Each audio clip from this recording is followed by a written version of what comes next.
আমি অবশ্যই নূহকে তার জাতির কাছে পাঠিয়েছি। সে তাদের বলল, আমি হচ্ছি তোমাদের জন্য একজন সুস্পষ্ট সতর্ককারী। এ দাওয়াতের বক্তব্য হচ্ছে যেন তোমরা আল্লাহ তাআলা ছাড়া অন্য কারো ইবাদত না করো। আমি আশঙ্কা করছি তোমাদের উপর এক ভয়াবহ দিনের আযাব এসে পড়বে। অতঃপর তার জাতির নেতৃস্থানীয় লোকেরা, যারা আগে থেকেই কুফরির পথে চলে আসছিল, বলল, আমরা তো তোমার মধ্যে এর বাইরে কিছুই দেখতে পাচ্ছি না যে তুমি আমাদের মতোই একজন মানুষ। আমরা এও দেখতে পাচ্ছি না যে আমাদের মধ্যেকার কিছু নিম্ন স্তরের লোক ছাড়া কেউ তোমার অনুসরণ করছে, এবং তারাও তা করছে কিছু না বুঝে, শুধু ভাষা দৃষ্টি দিয়ে। আসলে আমরা আমাদের উপর তোমাদের জন্য তেমন কোনো মর্যাদাই দেখতে পাচ্ছি না। মূলত আমরা তোমাদের মনে করি তোমরা হচ্ছ মিথ্যাবাদী। সে বলল, হে আমার জাতি, তোমরা কি একথা ভেবে দেখেছ, আমি যদি আমার মালিকের পাঠানো একটি সুস্পষ্ট প্রমাণের উপর প্রতিষ্ঠিত থাকি, অতঃপর তিনি যদি আমাকে তার নবুয়তের বিশেষ রহমত দিয়ে ধন্য করে থাকেন, যা তোমাদের দৃষ্টির বাইরে রাখা হয়েছে, তাহলে সেই বিষয়টার ব্যাপারে আমি কি তোমাদের বাধ্য করতে পারি? অথচ তোমরা তা অপছন্দ করো। হে আমার জাতি, আমি যা কিছু তোমাদের বলছি এর উপর তোমাদের কাছ থেকে কোনো অর্থ সম্পদ চাই না। আমার বিনিময় তো আল্লাহ তাআলার কাছেই আছে, এবং যারাই আল্লাহর উপর ঈমান এনেছে, গরীব হওয়ার কারণে তাদের তাড়িয়ে দেওয়ার মানুষ আমি নই।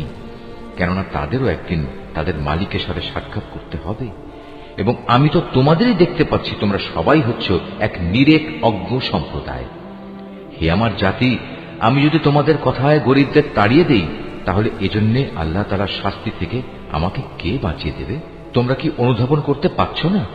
আমি তো তোমাদের কখন একথা বলি না যে আমার কাছে আল্লাহর ধনভাণ্ডার আছে, না আমি গায়েবের কোনো খবর রাখি, না আমি একজন ফেরেশতা, না আমি সেসব লোকের ব্যাপারে যাদের তোমাদের দৃষ্টি হেয় করে দেখে। এটা বলতে পারি, আল্লাহ তাআলা কখনো তাদের কোনো কল্যাণ দান করবেন না। আল্লাহ তাআলা নিজেই তা ভালো জানেন।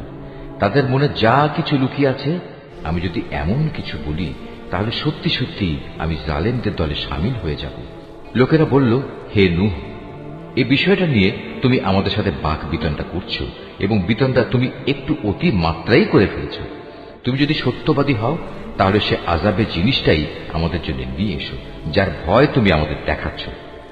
সে বলল, তা তো আল্লাহ তাআলাই তোমাদের কাছে আনবেন যদি তিনি চান, আর তেমন কিছু হলে তোমরা কখনো তাকে ব্যর্থ করে দিতে পারবে না। আসলে তোমাদের জন্য আমার এই শুভ কামনা কোনো কাজেই আসবে না।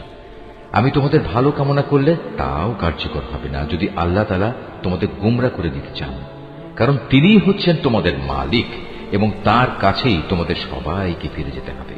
হে নবী, এরা কি বলছে এই গ্রন্থটা সে ব্যক্তি নিজেই রচনা করে নিয়েছে? তুমি বলো, যদি আমি তা রচনা করে থাকি, তাহলে এ অপরাধের দায়িত্ব আমার উপর। তবে এ মিথ্যা অভিযোগ আরোপ করে যে অপরাধ তোমরা করছো, তা থেকে আমি সম্পূর্ণ মুক্ত। আর নূহের উপর ওহী পাঠানো হলো যে তোমার জাতির লোকদের মধ্যে থেকে যারা ঈমান এনেছে, তারা ছাড়া আর কেউই নতুন করে ঈমান আনবে না। সুতরাং এরা যা কিছু করছে, হে নবী, তুমি তার জন্য দুঃখ করো না। তুমি আমারই তত্ত্বাবধানে, আমারই ওহীর আদেশে একটি নৌকা বানাও, এবং যারা জুলুম করেছে তাদের ব্যাপারে তুমি আমার কাছে কোনো আবেদন নিয়ে হাজির হয়ে না। নিশ্চয়ই তারা নিমজ্জিত হবে। পরিকল্পনা মোতাবেক সে নৌকা বানাতে শুরু করল। যখনই তার জাতির নেতৃস্থানীয় লোকেরা তার পাশ দিয়ে আসা যাওয়া করত, তখন নূহকে নৌকা বানাতে দেখে তাকে দিয়ে হাসাহাসি শুরু করে দিত। সে বলল, আজ তোমরা যদি আমাদের উপহাস করো, তাহলে মনে রেখো, যেভাবে আজ তোমরা আমাদের উপর হাসছ, একদিন আমরাও তোমাদের উপর হাসব।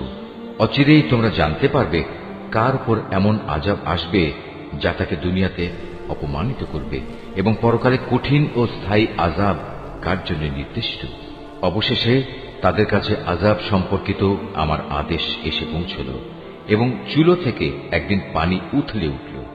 আমি নূহকে বললাম, সম্ভাব্য প্রত্যেক জীবের পুরুষ স্ত্রীর এক এক জোড়া এতে উঠিয়ে নাও, সাথে তোমার পরিবার পরিজনদেরও ওঠাও, তাদের বাদ দিয়ে যাদের ব্যাপারে আগেই সিদ্ধান্ত ঘোষিত হয়েছে, এবং তাদেরও নৌকায় উঠিয়ে নাও যারা ঈমান এনেছে।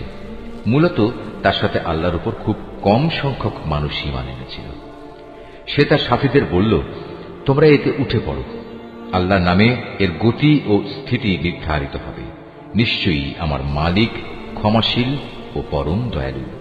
অতঃপর সে নৌকা পাহাড় সম বড় বড় ঢেউয়ের মধ্যে তাদের বয়ে নিয়ে চলতে থাকল। নূহ তার ছেলেকে নৌকায় আরোহণ করার জন্য ডাকল। সে আগে থেকেই দূরবর্তী এক জায়গায় দাঁড়িয়েছিল। হে আমার ছেলে, আমাদের সাথে নৌকায় ওঠো, আজ এমনই একটি কঠিন দিনে তুমি কাফেরদের সাথী হইও না। সে বলল, পানি বেশি দেখলে আমি কোনো পাহাড়ে গিয়ে আশ্রয় নেব এবং তা আমাকে পানি থেকে বাঁচিয়ে দেবে। নূহ বলল, কিন্তু আজ তো কেউই আল্লাহর গজবের হুকুম থেকে কাউকে বাঁচাতে পারবে না, তবে যার উপর আল্লাহ তাআলা দয়া করবেন সেই শুধু আজ রক্ষা পাবে। পিতা পুত্র যখন কথা বলছিল তখন হঠাৎ করে একটা বিশাল ঢেউ তাদের উভয়কে বিচ্ছিন্ন করে দিল। মুহূর্তের মধ্যেই সে নিমজ্জিত লোকদের অন্তর্ভুক্ত হয়ে গেল। অতঃপর বলা হলো, হে জমিন, তুমি এবার তোমার পানি গিলে নাও। হে আসমান, তুমিও পানি বর্ষণ থেকে ক্ষান্ত হও। অতএব পানির প্রচণ্ডতা প্রশমিত হল এবং আল্লাহর কাজও সম্পন্ন হল। নূহের নৌকা গিয়ে স্থির হল জুদি পাহাড়ের উপর। আল্লাহর ঘোষণা ধ্বনিত হল, জালেম সম্প্রদায়ের লোকেরা নিঃশেষিত হয়ে বহু দূরে চলে গেছে। নূহ তার ছেলেকে ডুবতে দেখে তার মালিককে ডেকে বলল, হে আমার মালিক, আমার ছেলে তো আমারই পরিবারের এক সদস্য।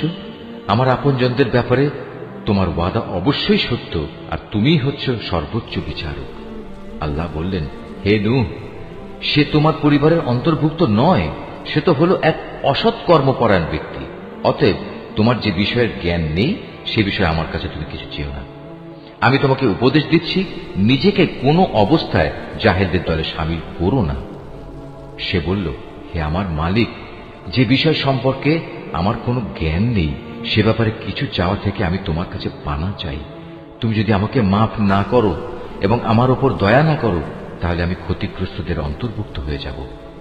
তাকে বলা হলো, হে নূহ, বন্যার পানি নেমে গেছে, এবার তুমি নৌকা থেকে নেমে পড়ো। তোমার উপর, তোমার সাথে যারা আছে তাদের উপর আমার দেয়া সালাম ও বরকতের সাথে। অপর সম্প্রদায় সমূহকে আমি আবার তাদের জীবনের যাবতীয় উপকরণ প্রদান করব, তবে নাফরমানির জন্য আমার কাছ থেকে মর্মান্তিক শাস্তিও তাদের ভোগ করতে হবে।